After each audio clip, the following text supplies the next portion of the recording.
நமக்கு மழைக்கான வாய்ப்பு ஏற்படுத்தக்கூடிய காரணி நமக்கு அரபிக்கடல் ஒட்டி இருக்கக்கூடிய, அதாவது அரபிக்கடலில் தென்கிழக்கு அரபிக்கடல் பகுதிகளில் லட்சத்தீவு அதிகம் இருக்கக்கூடிய ஒரு வளிமண்டல சுழற்சி படிப்படியாக வலுவடைந்து குறைந்த காற்றல் தாழ்வு பகுதியை உருவாகும்னு வானிலை ஆய்வு தெரிவித்திருக்கிறாங்க.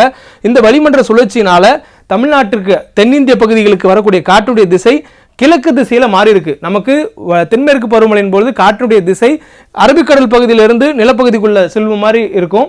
இப்போ வடகிழக்கு பருவமழை தொடங்கக்கூடிய சூழல்ல நமக்கு காற்றுடைய திசை கிழக்கு திசையில, அதாவது வங்கக்கடல்ல இருந்து நிலப்பரப்பு நோக்கி வர மாதிரி மாறி இருக்கு.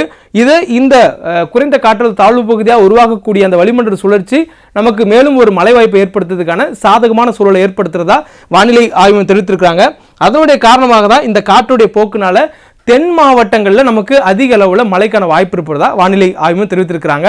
இது வானிலை ஆய்வு மையத்துடைய அதிகாரப்பூர்வ அறிவிப்பு. விண்டி அப்படிங்கக்கூடிய ஒரு தனியார் வானிலை நிலவரம் தெரிவிக்கக்கூடிய ஒரு செயலியில் என்ன மாதிரியான தரவுகள் இருக்குங்கிறது இப்போ நம்ம பார்க்கலாம். இப்போ விண்டியில் நமக்கு இன்றைய தினம் மழைக்கான வாய்ப்பு என்பது தென் மாவட்டங்களில் பரவலாக ஆங்காங்கே ஒரு சில இடங்கள் இருக்கும் எனவும் சொல்லப்பட்டிருக்கிறது. அதே போன்று இடிமுடன் கூடிய மழைக்கான வாய்ப்புகளையும் இது குறித்திருக்கு. அதற்கு பிறகாக வரக்கூடிய நாட்களில் அடுத்தடுத்த நாட்கள் நமக்கு 16ஆம் தேதி மெல்ல மெல்ல நமக்கு மழைக்கான வாய்ப்புகள் அதிகரிக்கும் அப்படிங்கிறதும் சொல்லப்பட்டிருக்கு.